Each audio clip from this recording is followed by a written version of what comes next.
Hello मेरे स्कॉलरशियंस, उम्मीद है आप लोग बोर्ड एग्जाम में जी तोड़ मेहनत कर रहे होंगे। अब एक टॉपिक को हम बहुत ही कूड़ा करने के लिए, बहुत ही सरल करने के लिए लेकर आए हैं आपके लिए। ट्रांसफॉर्मर बहुत ही उपयोगी है आपके लिए। तो चलिए, ट्रांसफॉर्मर का जैसा कि आपको एक चित्र दिख रहा है, क्या इसमें उपयोग है, कैसे रचना, कार्यविधि, सब कुछ समझाते हैं पूरा आपको ए टू जेड। तो सबसे पहले ट्रांसफॉर्मर के बारे में स्टार्ट करते हैं। जहां बिजली बनती है उसे क्या कहेंगे? Power station. बहुत ध्यान से एक पॉइंट समझिएगा। पावर स्टेशन बताने की जरूरत नहीं है आपको। यहाँ पे क्या है? बिजली उत्पन्न की जाती है, और जब वहां बिजली उत्पन्न की जाती है तो उसका वोल्टेज कम रहता है। अप्रॉक्स में हमने मान लिया, सपोज दैट 220 वोल्ट। और वहां पर आप लोग अगर निकले होंगे, देखा होगा, वहां पर एक बड़ा सा ट्रांसफॉर्मर रखा रहता है, और वो क्या करता है? इस वोल्टेज को लगभग 20,000 वोल्ट तक कर देता है। एकदम वोल्टेज को बढ़ाता है। और अब ये वोल्टेज तारों से होकर, जिन्हें हाई टेंशन की लाइंस बोलते हैं, उन तारों से होता हुआ हमारे मोहल्ले में बाहर तक आ जाता है। और मोहल्ले में या उस एरिया में या कॉलोनीज में पूरी कॉलोनी का एक ट्रांसफॉर्मर रखा रहता है। गर्मी में तो बहुत धूम धड़ाम धड़ाम होता रहता है। तो वो ट्रांसफॉर्मर क्या करता है?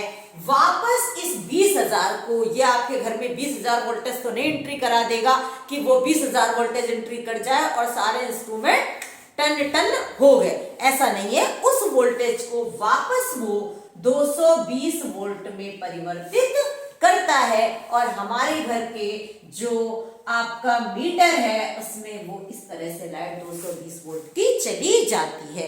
अब एक बात देखिए, अभी हमने कहा ये ट्रांसफॉर्मर है, 220 को 20,000 करता है, मतलब वोल्टेज को बढ़ाता है। और अब हम कह रहे हैं जो मोहल्ले में ट्रांसफॉर्मर लगा है वो 220 वोल्ट वापस 20,000 को करता है, मतलब वोल्टेज को घटाता है।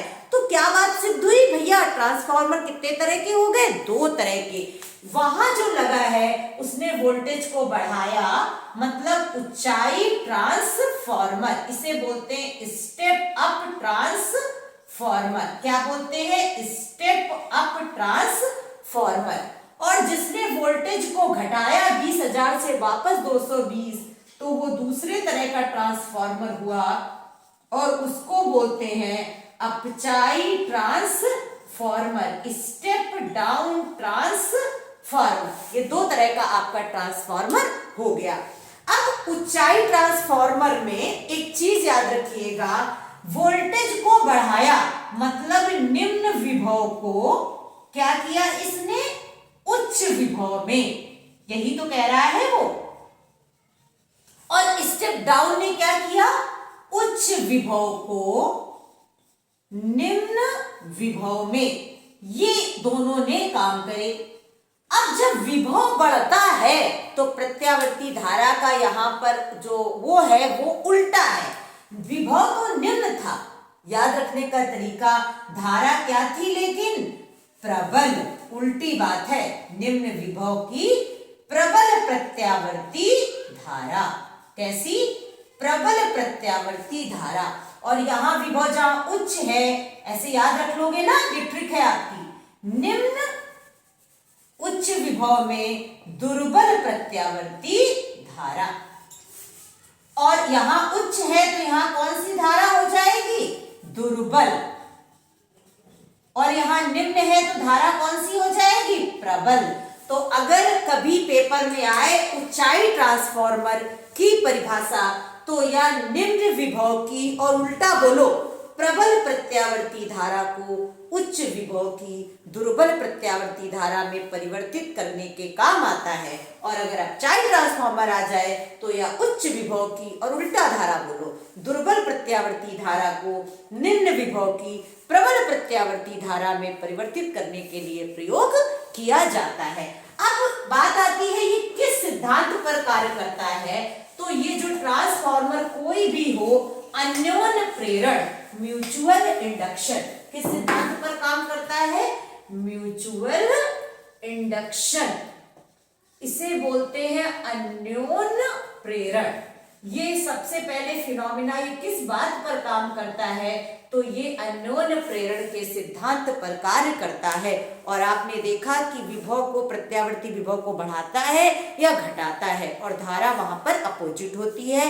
ये दो तरह के होते हैं। और एक पॉइंट कि ये प्रत्यावर्ती विभव या प्रत्यावर्ती धारा को ही परिवर्तित करता है, एसी पर ही कार्य करता है, कभी भी डीसी पर कार्य नहीं करता है।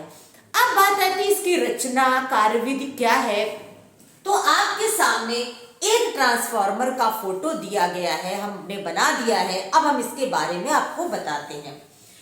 जो ट्रांसफार्मर आपके सामने बना है, अच्छा एक चीज हमने कहा कि निम्न विभव को उच्च में ले जाए तो ऊंचाई, उच्च विभव को निम्न में ले जाए तो अपचाई। ऐसे फेरों की संख्या से भी समझ जाइएगा। अगर पहली कुंडली को प्राथमिक बोलते हैं, अभी बता रहे हैं, और दूसरे को द्वितीयक, अगर फेरों की संख्या बढ़ती दिखाई दे तो याद कर लो ऊंचाई। ये वाला कौन सा ट्रांसफार्मर है? ऊंचाई। और अगर फेरों की संख्या घटती दिखाई दे जाए प्राथमिक से द्वितीयक में, तो जान जाना अपचाई ट्रांसफार्मर है। अब हम बताते हैं ट्रांसफार्मर की रचना के बारे में। इसमें सबसे पहले आयताकार या गोलाकार, तो आपकी आयताकार है तो इसी को बताते हैं आयताकार, और इसे बोलते हैं लौह पटलित क्रोड, जिसमें लोहे की पतली पतली पट्टियां पृथक्कृत करके एक दूसरे से दूरी पर ऐसे रखी होती हैं। तो देखिए ये लौह पटलित क्रोड का प्रयोग किया गया है। अच्छा बात आती है अब लौह पटलित क्रोड का क्यों प्रयोग करा गया? एक सीधे लोहे का मोटा ले लेते, उसको पतली पतली पट्टियों में काटने की क्या जरूरत थी? ये इसलिए किया गया क्योंकि इसमें भंवर धाराएं कम उत्पन्न हो, जिससे वैद्युत ऊर्जा की हानि कम हो। तो लौह पटलित क्रोड का प्रयोग क्यों करा गया? भंवर धाराओं से होने वाली हानि को कम करने के लिए। उसके बाद नर्म लोहे की इस तरीके की प्रयोग की जाती है। अब उसके बाद एक तरफ तांबे के फेरों की संख्या मतलब कुंडली लगाते हैं और दूसरी तरफ भी लगाते हैं। जिधर फेरे कम रखते हैं कुंडली में, उधर मोटे तांबे का, मोटे तार का प्रयोग करते हैं, और जिधर अधिक रखते हैं उधर पतले तार का प्रयोग किया जाता है। अब इसके बाद सुनिएगा, इसमें फेरों की जो पहली वाली है इसे बोलते हैं प्राथमिक कुंडली, एक को बोलते हैं और दूसरे को बोलते हैं द्वितीयक। अगर प्राथमिक में फेरों की संख्या कम हो, द्वितीयक में ज्यादा, तो ऊंचाई, अगर प्राथमिक में अधिक होती, यहां कम होती, तो अपचाई ट्रांसफार्मर होता। इतनी बात तो समझ में आ गई ना। अब देखिए इसके बाद प्राथमिक कुंडली जो है इसे प्रत्यावर्ती धारा स्रोत से जोड़ देते हैं। जैसे ही हम कार्यविधि बताने जा रहे हैं आपको, रचना तो आप समझ गए हैं, कार्यविधि में ध्यान से देखिए कि ये प्राथमिक है, ये द्वितीयक है। प्राथमिक कुंडली को प्रत्यावर्ती धारा स्रोत से जोड़ देते हैं। अब प्रत्यावर्ती धारा स्रोत से आपके दिमाग में तुरंत आया कि प्रत्यावर्ती धारा क्या होती है? इतनी देर मिली, फिर नहीं मिली, आधे चक्र में प्राप्त हुई, आधे में नहीं प्राप्त हुई, आधे में प्राप्त हुई, आधे में नहीं प्राप्त हुई। जैसे ही प्रत्यावर्ती धारा इसमें प्रवाहित हुई प्राथमिक कुंडली में, तो इसमें चुंबकीय क्षेत्र में परिवर्तन हो गया। अच्छा, जैसे चुंबकीय क्षेत्र में कहीं परिवर्तन हो तो पिछले टॉपिक में आप पढ़ चुके हो, चुंबकीय फ्लक्स में भी परिवर्तन हो जाता है। लाइन बार सीढ़ी याद रखिएगा कि धारा में परिवर्तन होने की वजह से देखो ये चुंबकीय क्षेत्र में परिवर्तन हुआ, और चुंबकीय क्षेत्र में परिवर्तन होने से चुंबकीय फ्लक्स में परिवर्तन हुआ। और फैराडे भाई साहब आपके कान में कहेंगे चुंबकीय फ्लक्स में परिवर्तन हो रहा है तो इसमें प्रेरित विद्युत वाहक बल भी उत्पन्न होगा, जिस वजह से प्राथमिक में प्रेरित विद्युत वाहक बल उत्पन्न हो जाता है। अगर प्राथमिक को हम ईपी से लिखे, प्राइमरी या E1 लिख दे, कुछ भी लिखे, तो ईपी बराबर कितना विद्युत वाहक बल होगा? -n delta phi B by delta T. समीकरण 1। यही तो होगा, E बराबर minus N delta five B by delta T, Faraday के नियम से। अब ये नर्म लोहे की कोट से जुड़ा है भैया, तो जो वहां हो रहा है वो यहाँ पर भी होगा। अननोन प्रेरण क्या होता है? चोरी इनके घर में हो लेकिन सवेरे रोते ये मिले, इनका प्रभाव इन पर दिखाई देता है। यही तो अन्योन प्रेरण बताए थे कि चोरी इनकी हुई लेकिन रो ये रहे हैं। तो इनमें भी प्रेरित विद्युत वाहक बल नर्म लोहे की क्रोड से जुड़े होने की वजह से उत्पन्न हो जाएगा और इसमें भी वही चुंबकीय फ्लक्स में परिवर्तन होगा। तो द्वितीयक को सेकेंडरी लिख सकते हैं, तो एस से लिख दिया, या आप E1 E2 लिख लेना। तो minus N S delta five B by delta T समीकरण 2। अब अगर आपका मन हो तो समीकरण 2 में समीकरण 1 से भाग दे दो। क्या कर दो? समीकरण 2 में समीकरण 1 से भाग देने पर तो क्या आ जाएगा? हम इसको रफ किए दे रहे हैं, हम याद है आपको, आप लिख लीजिएगा इसको और उसके बाद हम भाग दे रहे हैं क्योंकि जगह तो उतनी है। तो ES अपॉन EP बराबर minus NS delta five B by delta T upon minus NP delta five B by delta T, ये चबा गए दूसरे को, तो क्या आ जाएगा? NS upon NP। अच्छा, अगर प्रेरित विद्युत वाहक बल दोनों में प्रत्यावर्ती वोल्टता के बराबर हो तो ES का मतलब क्या हो? VS, और EP का मतलब VP। तो एक और फार्मूला बन सकता है, ES अपॉन EP बराबर VS अपॉन VP बराबर, अभी आपने देखा NS अपॉन NP, सब में S ऊपर है, ये बराबर होता है स्मॉल r, इसे बोलते हैं ट्रांसफॉर्मेशन रेशियो। क्या बोलते हैं? ट्रांसफॉर्मेशन रेशियो, हिंदी में बोलते हैं परिणमन अनुपात। क्या बोलते हैं? परिणमन अनुपात।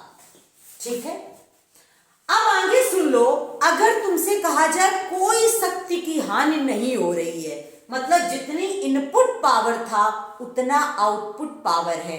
इनपुट का मतलब जितनी निवेशी शक्ति थी उतनी ही निर्गत शक्ति है। क्या है? अगर निवेशी शक्ति मतलब इनपुट पावर अगर बराबर है आउटपुट पावर के, किसके? आउटपुट पावर के, निर्गत शक्ति आउटपुट पावर के, अगर ऐसा हो रहा है तो क्या होगा? सूत्र P का क्या होता है? P बराबर VI, तो power of primary equal to power of secondary, तो VP IP बराबर VS IS, तो VS बटे VP बराबर IP बटे IS।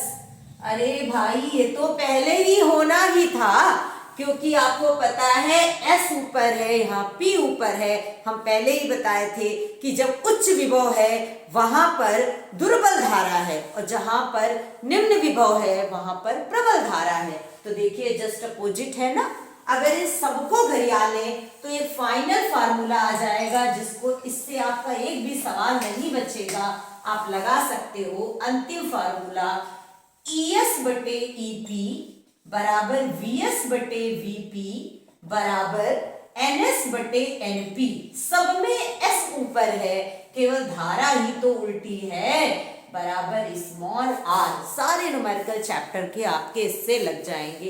एक और चीज और बच रही है बस, अगर प्रतिशत दक्षता पूछा जाए, जैसे ये 100% के लिए आपने लगा लिया, लेकिन आप भी अच्छे से जानते हो कुछ ना कुछ वैद्युत ऊर्जा की हानि हो ही जाएगी। 100% दक्षता नहीं होती है। जो आधुनिक ट्रांसफॉर्मर है उनकी दक्षता अप्रॉक्स 90% होती है, 100% दक्षता नहीं होती है। लेकिन आप मान लो, मानने में क्या जाता है कि ये सुपर एकदम इंस्ट्रूमेंट है, कुछ भी ऊर्जा की हानि नहीं होती है। तो प्रतिशत दक्षता, दक्षता को डीटा से लिखते हैं। प्रतिशत दक्षता का सूत्र होता है निर्गत शक्ति बटे निवेशी शक्ति। निर्गत शक्ति बटे निवेशी शक्ति into 100, power of secondary upon power of primary into 100। अब ट्रांसफॉर्मर में बार बार हम कह रहे हैं ऊर्जा की हानि होती है, ऊर्जा की हानि होती है। ये कितने तरह की हानि होती है? तो ये 4 प्रकार की हानि होती है। उसको आप सुनिए जरा ध्यान से। सबसे पहले ताम्र हानि। ये जो तांबे के तार हैं, इनमें जो इनके द्वारा जो हानि होती है, ये इनकी गर्माहट की वजह से ऊष्मा के रूप में जो हानि होती है उसको बोलते हैं तांबे में हानि या ताम्र हानि। इसके लिए ही बाहर से क्या कहते हैं, तुमने सुना होगा कि ट्रांसफॉर्मर में पीछे ये बाहर से ठंडा रखने के लिए तेल का प्रयोग किया जाता है, तो इसी वजह से किया जाता है। और दूसरी हानि अगली है आपकी शैथिल्य हानि। और बार बार जो ये चुंबकीय ये है, ये चुंबकित विचुंबकित ऐसे होती रहती है, जिसकी वजह से ऊष्मा की हानि होती है, इसे बोलते हैं शैथिल्य हानि। और एक सबसे ज्यादा याद करने वाली जो हानि है वो है भंवर धाराओं से होने वाली हानि, जिसको कम करने के लिए क्या करते हैं, लैमिनेटेड आयरन कोर, लौ पटलित क्रोड का प्रयोग किया जाता है। और एक होती है आपकी फ्लक्स हानि। ये आपकी हानियां होती हैं। आपको ट्रांसफॉर्मर उम्मीद है अच्छे से समझ में आ गया होगा। इसके सवाल आप लोग लगा लेंगे। अगर कोई प्रश्न आपके मन में उठता है तो आप कमेंट्स में पूछ सकते हैं। और वीडियो कैसा लगा हमें कमेंट बॉक्स में आकर जरूर बताइएगा। थैंक्स।